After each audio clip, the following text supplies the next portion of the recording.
Bom, queridos, eu vou fazer primeiramente uma oração, porque eu tenho certeza que essa oração aqui vai fazer com que você seja muito abençoado.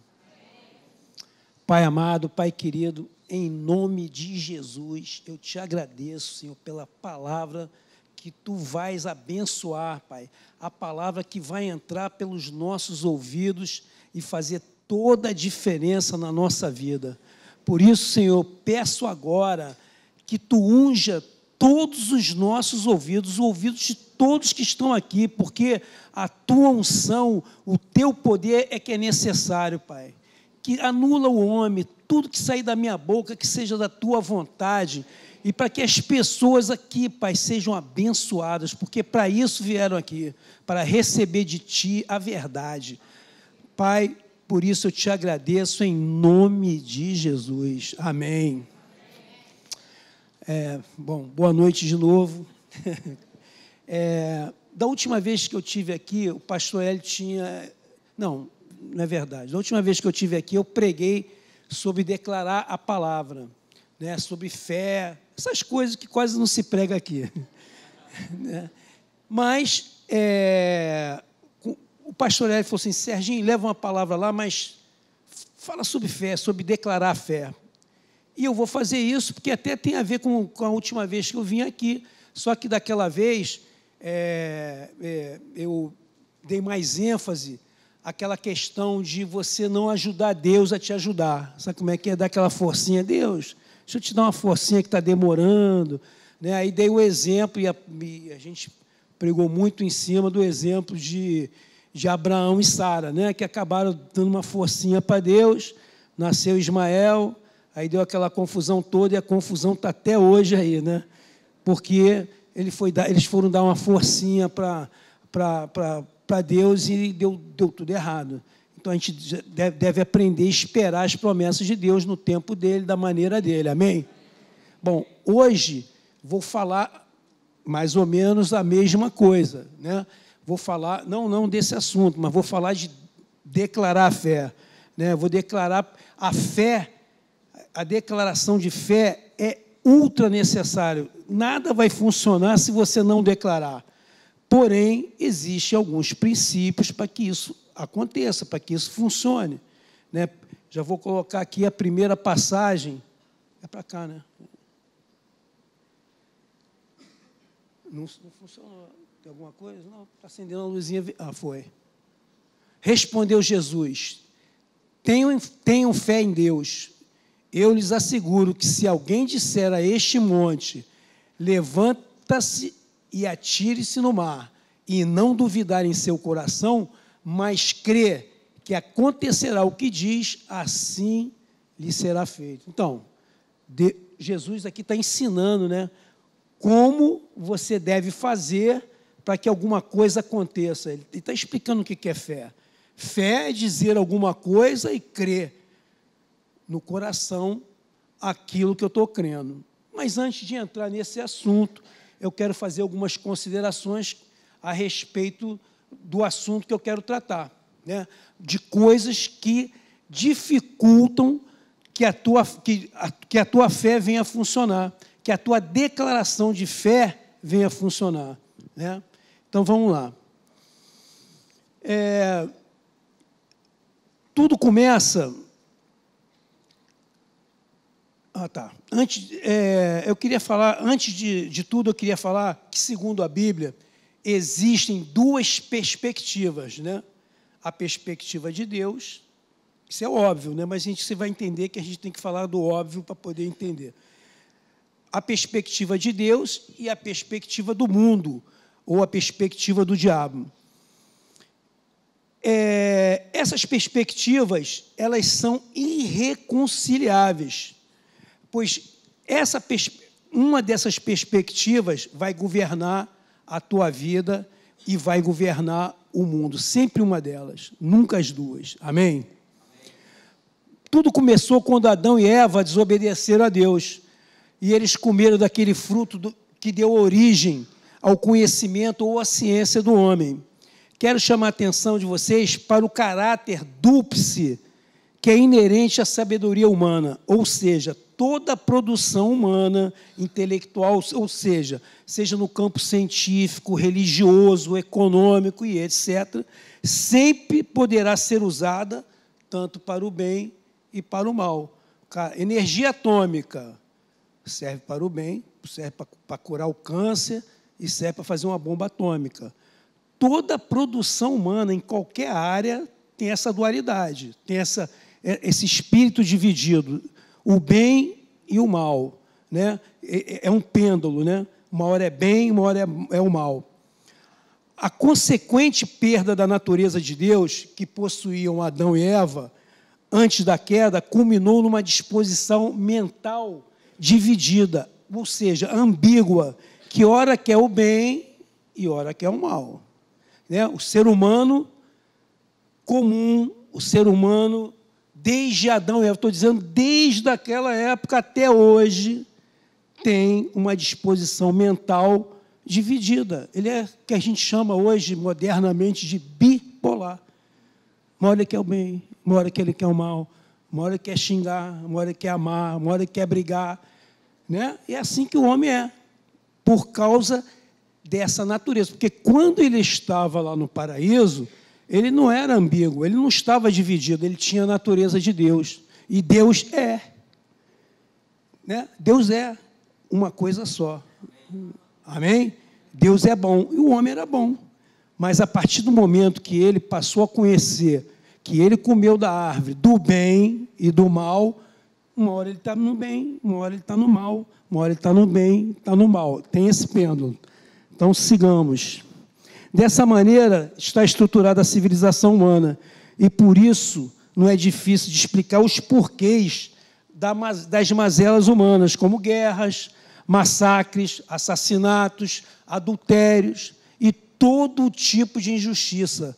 Por isso, não é sem razão que Paulo afirmava: não há nenhum justo sequer, todos se desviaram, tornaram-se juntamente inúteis, todos os pecados estão destituídos da glória de Deus, portanto, ninguém será declarado justo diante dele. Está em Romanos, no capítulo 3, de 10 a 20. Né? Eu peguei um resumo, mas ele fala muito mais coisa. Né? A gente podia trazer para a nossa época assim: todos se corromperam, todos são corruptos, todos carecem da glória de Deus.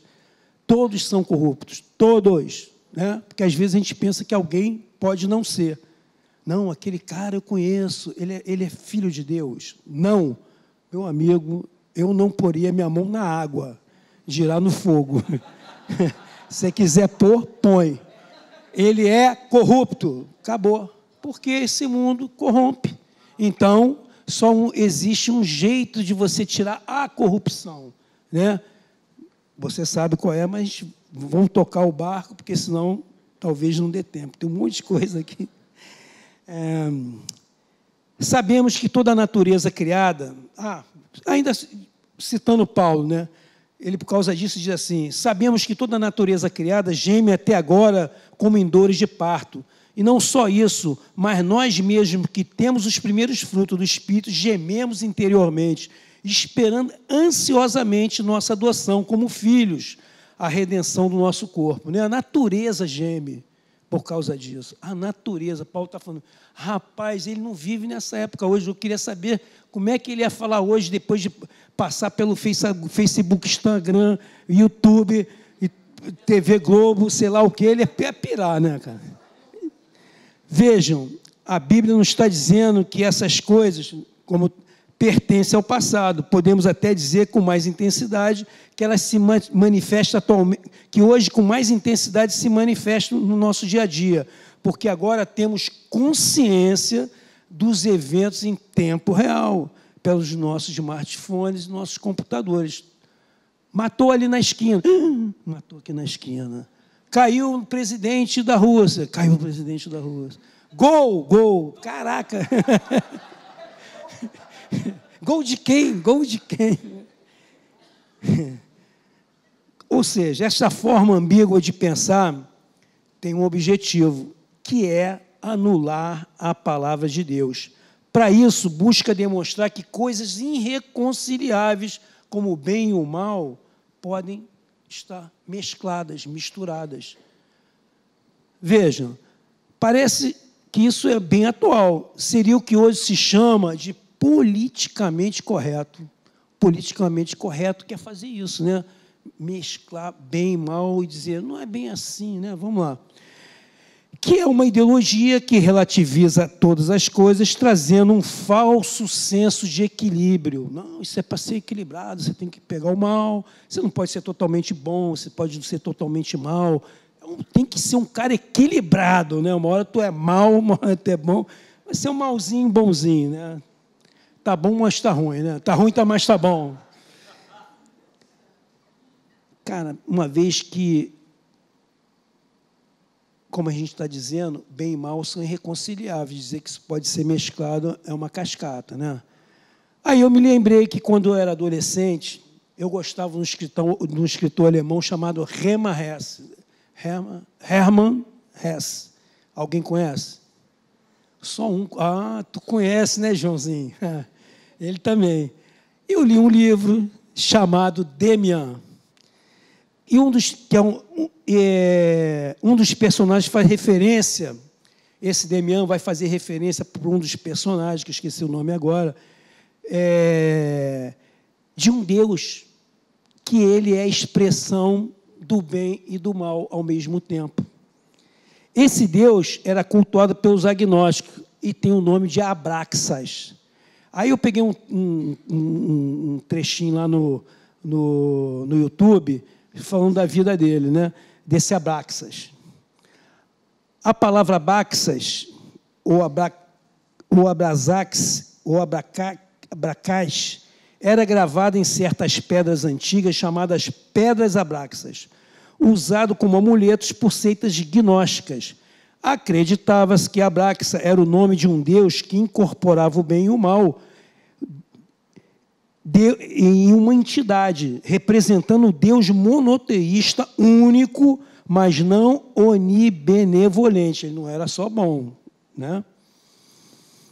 Como, por exemplo, o Deus cristão. Essa é possivelmente a origem da palavra abracadabra, apesar de outras explicações existirem para a origem da palavra, mas eles acreditam que a palavra abracadabra, pé de cabra, é do bicho. É do bicho aqui, ó, tá vendo? Cuidado quando tu for brincar de abracadabra. Tu pode estar chamando Abraxa para a tua vida. As letras da palavra Abraxas, em notação grega, formam o número 365. E os basílicos deram esse nome às 365 ordens de espíritos, que, segundo eles, emanavam em sucessão do Ser Supremo. Estas ordens ocupariam o lugar oposto ao Sol, quer dizer, do lado oposto da luz, lógico, né? Eles vão andar nas trevas. No seu percurso anual, ou nos 365 céus, cada um semelhante, mas inferior àquele lá em cima. E o mais inferior dos céus era a morada dos espíritos, que formavam a terra e seus habitantes, sujeitos à administração do seu trabalho. Aí, eu falando assim, rapaz, não lembro mais dessa história. Eu peguei assim, deixa eu ver se alguém comenta. Aí peguei um comentário rápido de um cara aqui, comentando sobre o livro, querendo até vender o livro, né, na internet. Aí o que ele diz? Temos uma incrível passagem onde Demian, que era o guru daquele cara, né, cita que o demônio também é Deus, já que não há como uma força tão grande ser apenas de um lado da moeda. Isto é, que Sinclair, que é o personagem, deve procurar uma aceitação do todo, sem restrições quanto a algum lado. Sacou? É o Abraxas, esse Deus, que eu acho que eu trouxe até a foto dele. Deixa eu ver se está aqui a foto dele. Peraí. Não. Tom. Foi? Aí. Aí está o sujeito. Esse aí é o Abraxas, a representação dele. Né? Ele tem a cara de galo, é um bicho esquisito, tem cobra. Aí, essa frase aí vem junto com o livro, né? Com a história do livro. O pássaro luta para sair do ovo. O ovo é o mundo. Aquele que nasce deve destruir o mundo. O pássaro voa até Deus, e o nome desse Deus é Abraxas.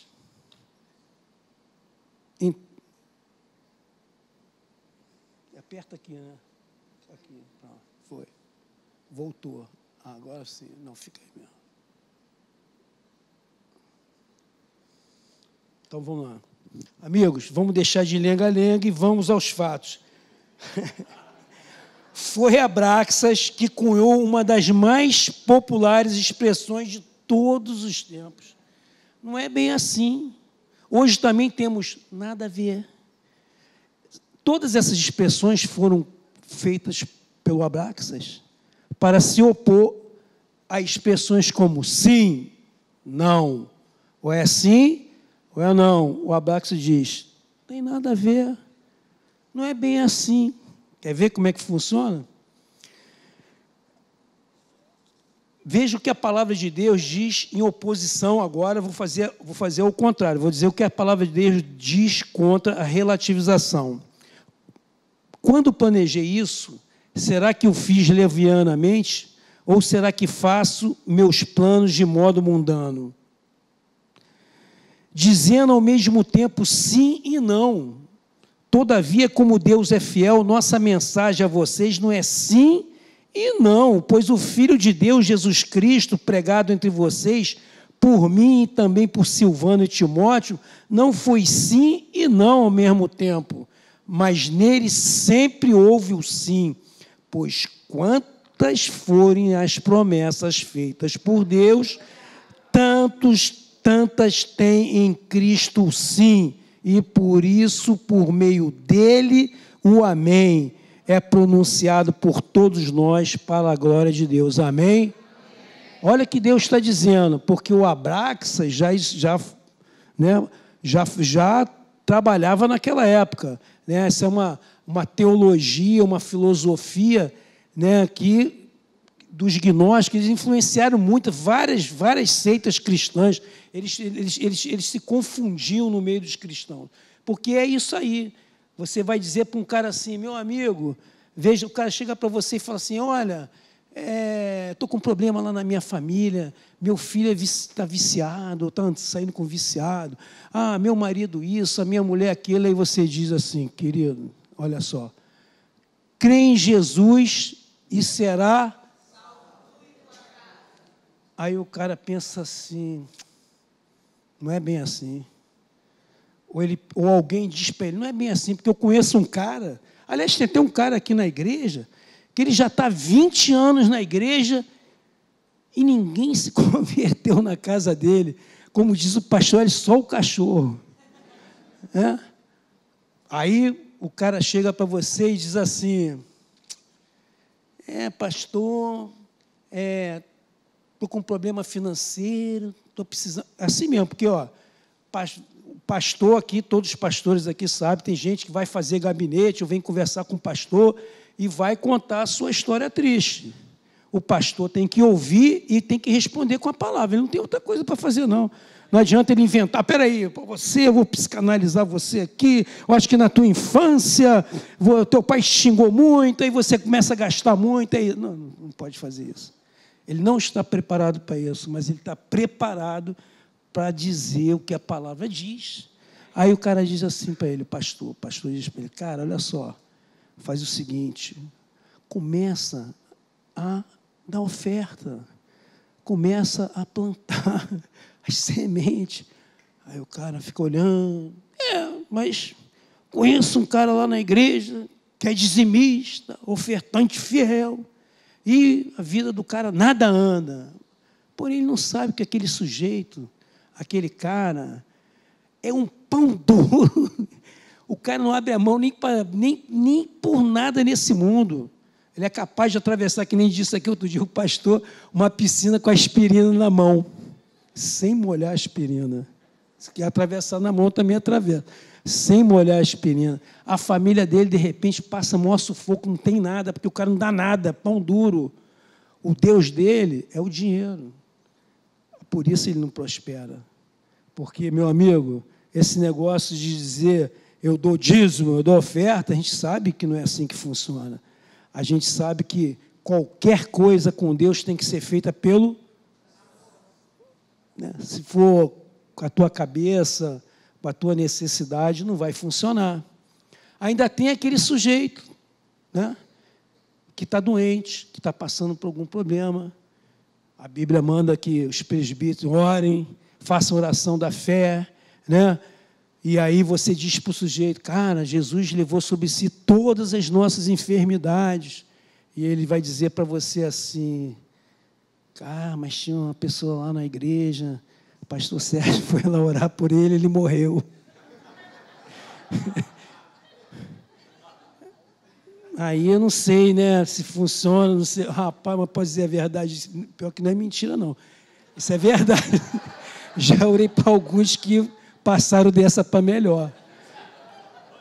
Cheguei até a ficar meio bolado uma época. Graças a Deus aqui,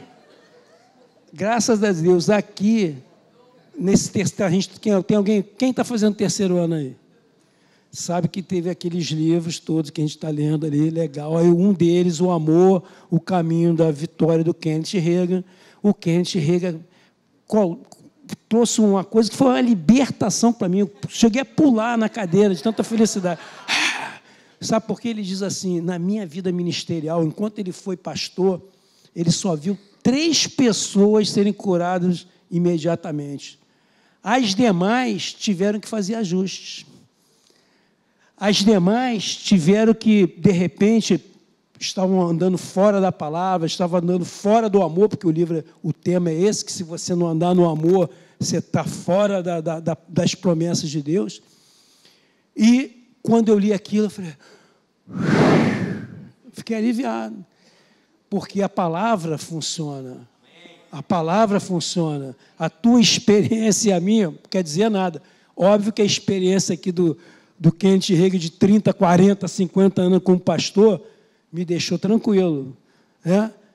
Quero dizer que já orei por um monte de gente que ficou curada. Amém?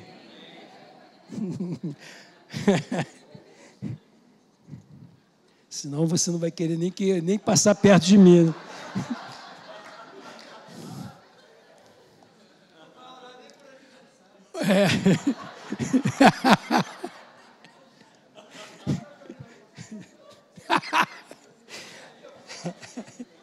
Ora, meus amigos, voltando ao nosso tema, toda declaração de fé, ela tem que ser firme, constante, de acordo e, né, principalmente de acordo com a palavra de Deus, que não comporta relativização.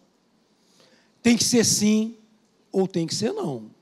No entanto, como Jesus nos ensinou, que para que as nossas declarações tivessem efeito, seria necessário que a gente tivesse uma convicção espiritual. Não adianta você meramente crer com a sua mente, ou seja, que você tenha uma concordância, um assentimento mental com aquilo ali. Não, realmente, Deus cura, é verdade. Só não sei se cura a mim, se cura meu filho, se cura outro, mas eu sei que cura. Né? Então, veja bem, eu explico, muitas pessoas acreditam sinceramente na existência de Deus, ou de Jesus, tanto na igreja, é óbvio, como no mundo, sem que isso faça qualquer diferença em suas vidas. Como está constatado. Como é que eu constato isso? Pelo simples fato de ver como que na vida daquela pessoa nenhum resultado aparece que demonstre que ela está praticando a palavra. Então, veja só, é o mesmo que depois de uma consulta médica, o médico prescrever remédios, prescrever uma conduta, um comportamento que você deve ter depois de tomar os remédios, você simplesmente não tomar.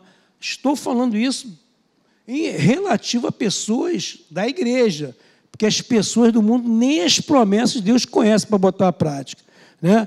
E aí, a pergunta que se faz é por que as pessoas não fazem isso? O que acontece para que as pessoas não façam isso? Elas venham à igreja, elas recebem a palavra, elas sabem que tem que praticar, elas já viram pessoas que praticaram e receberam a promessa, e ela mesmo assim resiste em colocar em prática.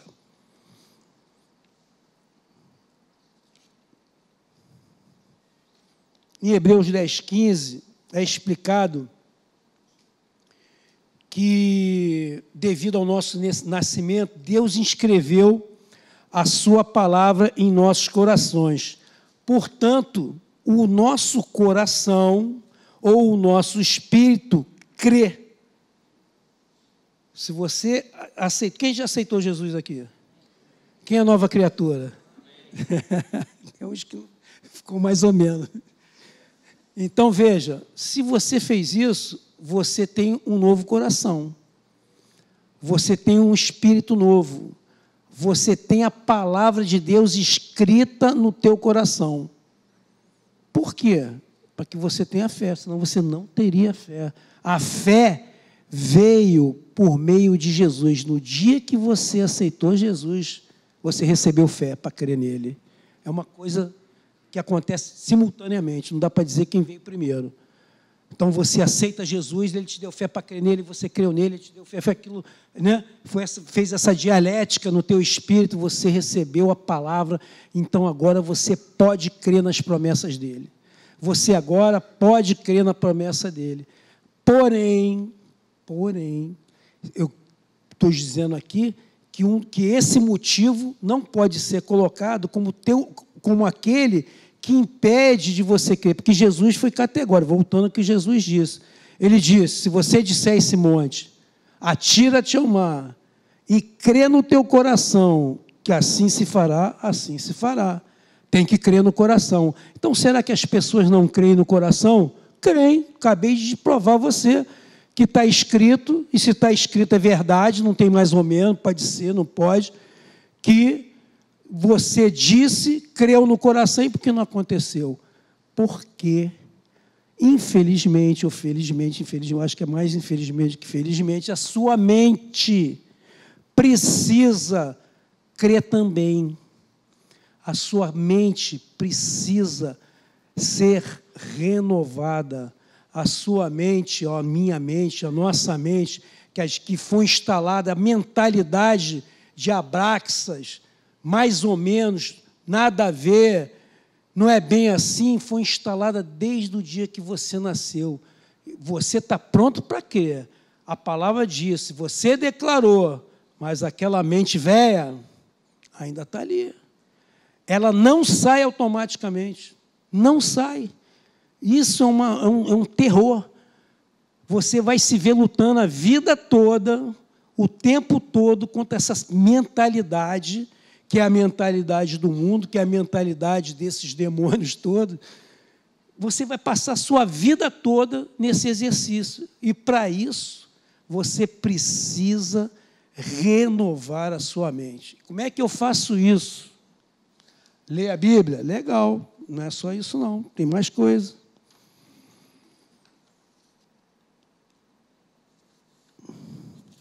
Sumiu. Achei. Em primeiro lugar, você deve, ou eu devo, nós devemos, ter o auxílio do Espírito. Sem o Espírito Santo, sumiu, daqui a pouco eu acho onde está aqui. Sem o Espírito Santo, você não terá a revelação da palavra. Você vai precisar do Espírito Santo para que você possa saber tudo aquilo que está acontecendo. Porque, às vezes, a gente lê a Bíblia, você pode ler aqui, fulano morreu, nasceu, não quer dizer nada. Mas você precisa de ler, que nem hoje eu estava lendo uma passagenzinha desse tamaninho e depois não conseguia sair dela. Né? Estava em Atos, né? O apóstolo Paulo falando com os discípulos lá em Éfeso, e ele falava com eles, e eu falei, caraca, meu irmão, mas eu nunca tinha visto isso aqui, eu não vi, mas eu não estava dando importância. Ele estava dizendo para os discípulos, olha, o sangue de vocês, estou livre dele, porque eu preguei tudo que tinha que dizer para vocês, falei do arrependimento, falei de todas as coisas. Aí eu fiquei vendo aquilo com detalhe, e aquilo foi gerando uma vida no meu interior. Mas eu podia ter passado, como já passei várias vezes pela Bíblia, lendo, como uma história, pô, legal, isso aqui aconteceu, e depois aconteceu aquilo outro. Mas vamos voltar ao nosso tema de declarar a palavra. Paulo diz assim, cara, Como a gente pode se livrar do corpo dessa morte, como definiu Paulo lá em Romanos 7? Como ter uma mente renovada e experimentar a boa, agradável e perfeita vontade de Deus? Uma outra questão que é de simples entendimento, mas é de vital importância, é que, diferente de Abraxas, a palavra de Deus é positiva, é sim e não. Nenhuma revelação pode estar fora, ou além, ou em desacordo com a palavra. Senão, amigo, sinto muito te informar que não passa de mero revelamento e não revelação. Como assim? Duas pessoas resolvem ter um relacionamento. Aí, um deles diz, só vamos transar depois do casamento. Assim está escrito, acabou. Um outro pode dizer, a gente pode, não tem nada a ver, a gente pode transar porque a gente não vai casar. Está relativizando. Outro sujeito, o sujeito tem um emprego, tem um negócio, que para ser mantido precisa fazer algumas concessões, tanto lá no emprego, lá no negócio. Já passei muito por isso, né? Cara, quem tem negócio, quem tem comércio, sabe que de vez em quando vem aquele fiscal e diz que se tu não der aquele dinheirinho, ele vai fechar a tua loja. Então, às vezes, a pessoa não resiste e cai. Por quê? Só um pouquinho, só essa vez, não vou fazer mais. Parece até eu, quando descubro onde está o esconderijo da Marta, que ela escondeu os bombons, para eu não comer, porque senão eu vou acabar com ele. Aí, quando eu descubro, eu pego umzinho, como, falo assim, só vou comer esse, senão ela vai descobrir que eu descobri. Aí, mas daqui a pouco me dá vontade de só comer mais umzinho. Cuidado com isso, eu vou falar sobre... O problema, meus amigos, é que depois que nós relativizamos ou comemos aquele bombonzinho, a palavra, a tendência é que a gente empurre o problema para debaixo do tapete da nossa mente e ficamos habituados a tal prática. Né? Vai toda hora comer aquele bombonzinho escondido. E aí, sem perceber, temos uma diminuição ou até mesmo um exaurimento da nossa fé. Quando você começa a relativizar um ponto lá da tua vida, não todos, só aquele ponto, só aquela parte da tua vida, seja na vida amorosa, financeira, só ali. Não, só que ninguém está vendo. Não, isso aqui também é uma coisa tão pequenininha. Quando você faz isso, a tendência é você ficar preso a isso, esquecer que você faz aquilo, que aquilo é errado, ou você já não considera nem mais errado, e aquilo vai fazer diferença quando você precisar usar a fé. Eu estou falando para isso para vocês, porque eu posso falar isso de cadeira. Quantas vezes eu resisti ao Espírito Santo falando para mim, isso aí está errado, daqui a pouco eu vou contar uma história para vocês. Né? Quantas vezes, quando você resiste, a tua fé depois falha. Né? O homem disse que a fé não pode falhar, mas ela falha. Não por culpa de Deus, por sua culpa. Porque você está relativizando, e Deus é positivo. A palavra dele é positiva.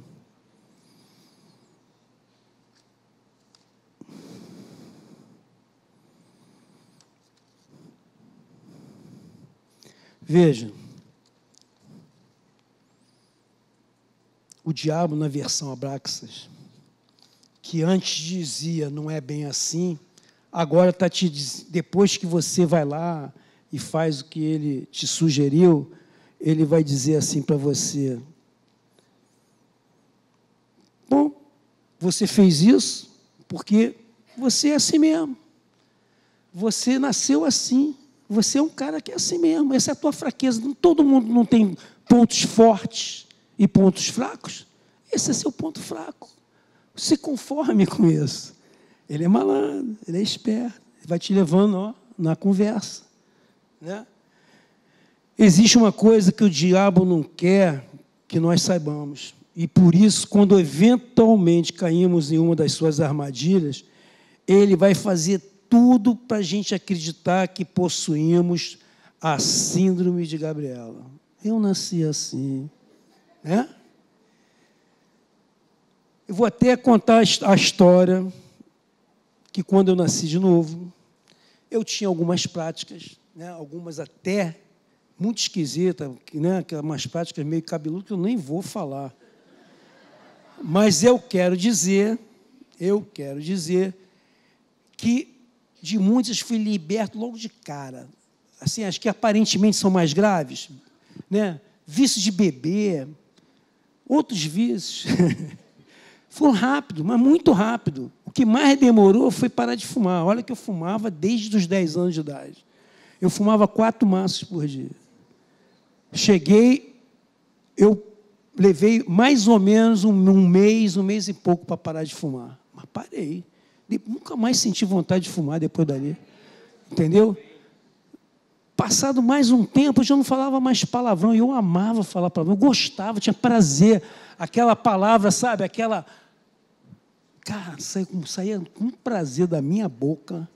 Eu amava. De repente, nunca mais saiu um palavrão da minha boca. Ao ponto de, quando eu fui fazer a faculdade em 2011, aí um dia eu estava com os moleques assim, conversando, gíria, isso aí, né, infelizmente, não saiu totalmente da minha... Ainda está aqui, né?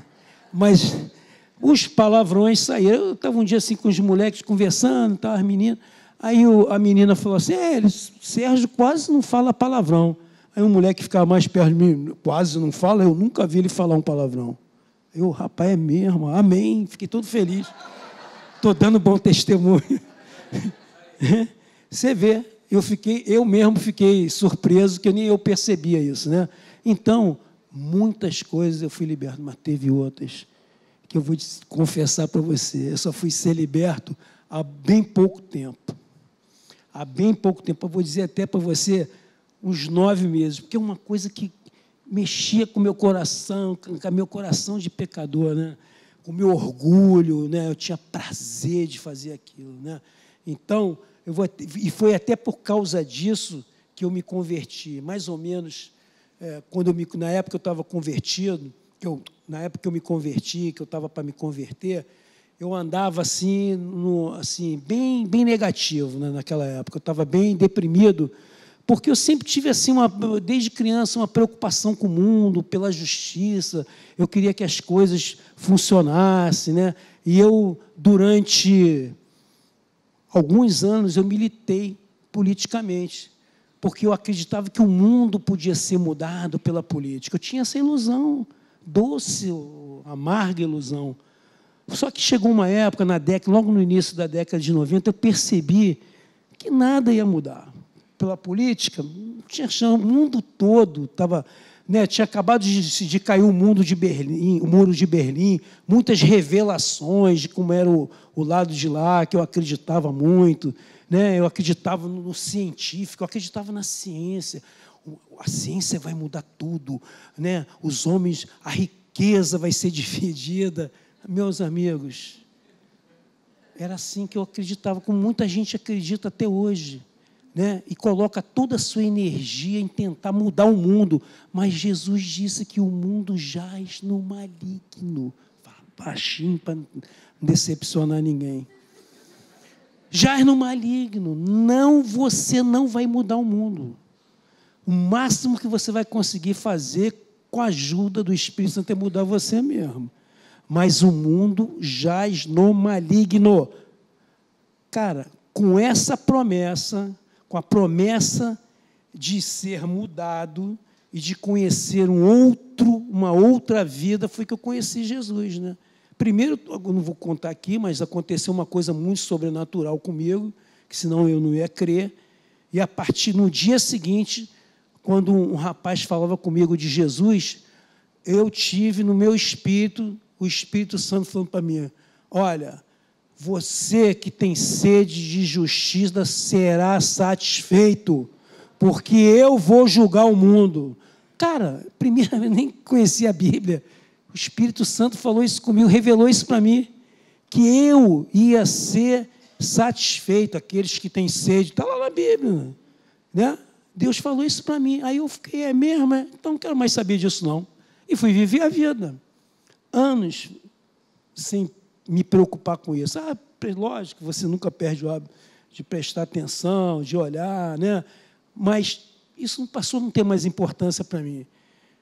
Obviamente que, assim, logo 1 ano, 2 anos depois, eu fiquei sabendo que o líder daquela denominação que eu ia naquela época, ele tinha feito um acordo com o Collor, apoio político, né, da denominação, em troca da concessão de TV. Né? Logo depois eu saí daquela denominação e aquilo deu uma balançadinha, mas eu falei, quer saber, problema dele, ele com Deus. Eu vou seguir, porque esse Deus aqui é maravilhoso, estava apaixonado por ele. Que se dane, é política, porque é política. Deus já tinha me feito uma promessa, essa promessa está no meu coração até hoje. Ele disse que vai julgar o mundo e que todo aquele que tiver sede de justiça vai ser satisfeito. Tá?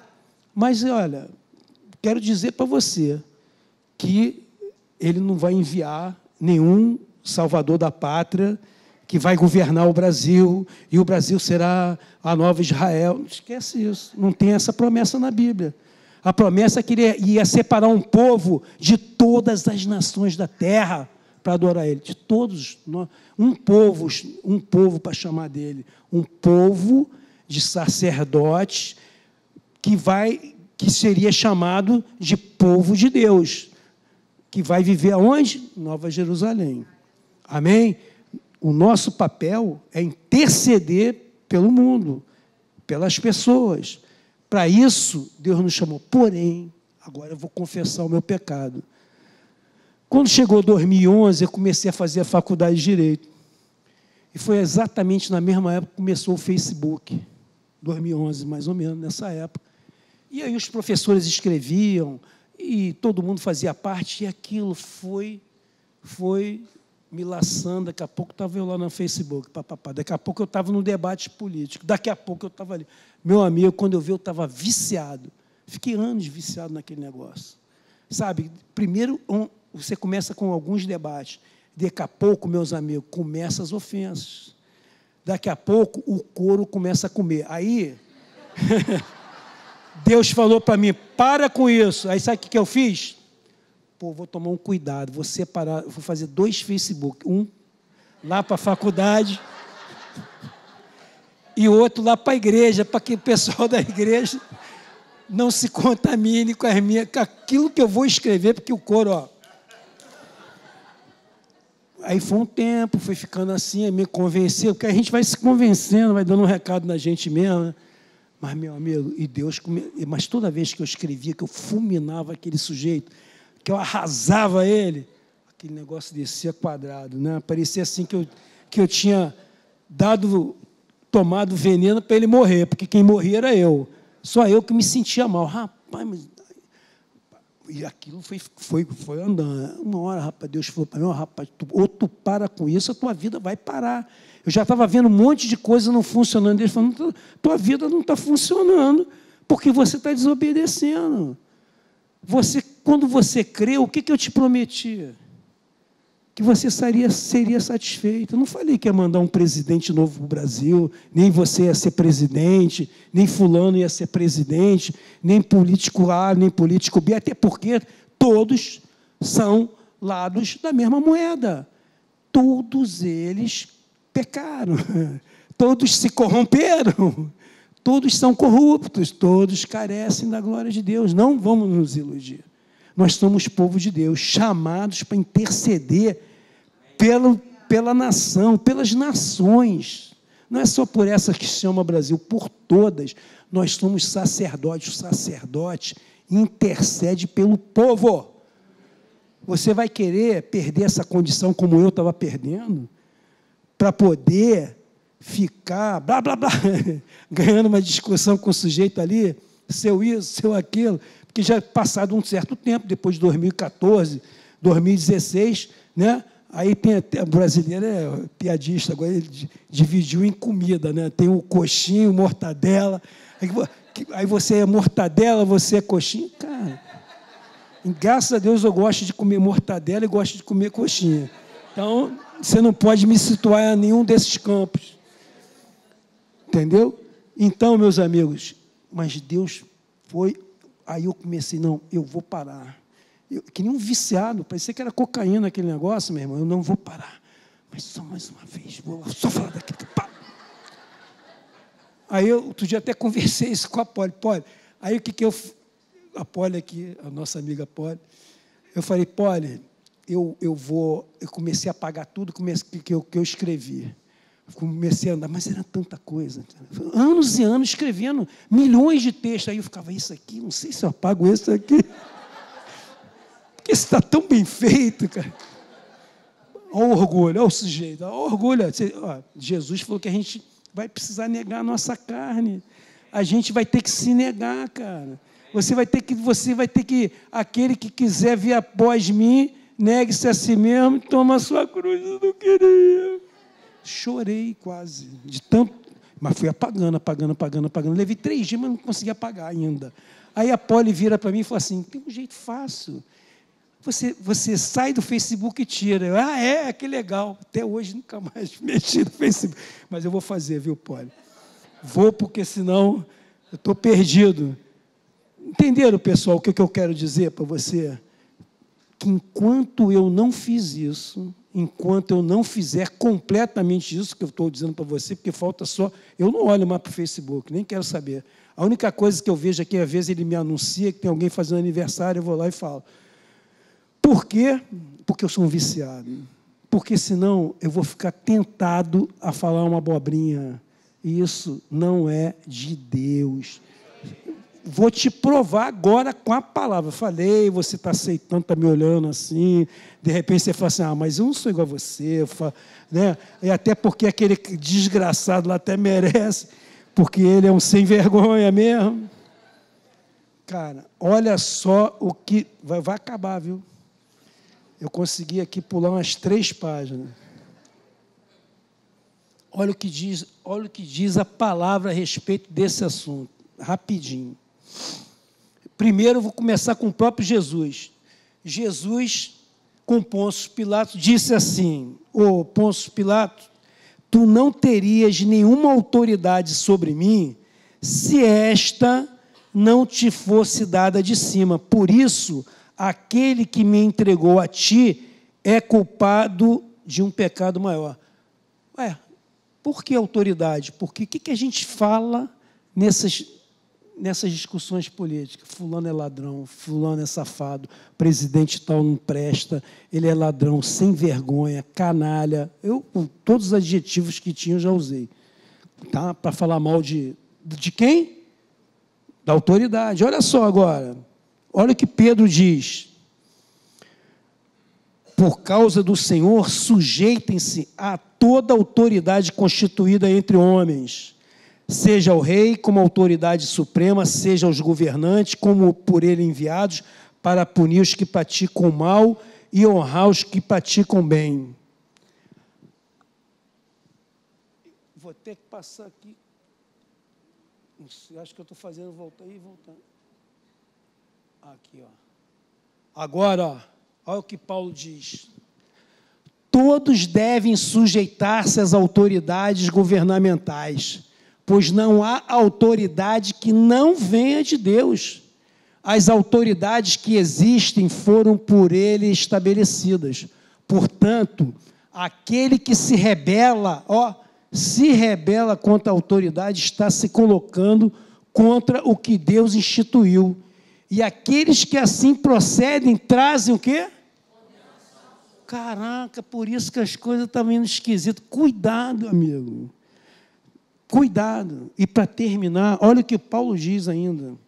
Vou contar a história, que isso aqui está lá em Atos. Então Paulo lhe disse, Deus te ferirá, parede branqueada. Estás aí assentado para me julgar conforme a lei e contra a lei me mandas ferir. Ou seja, o cara era um canalha, aquele fariseu, aquele sumo sacerdote, era um canalha.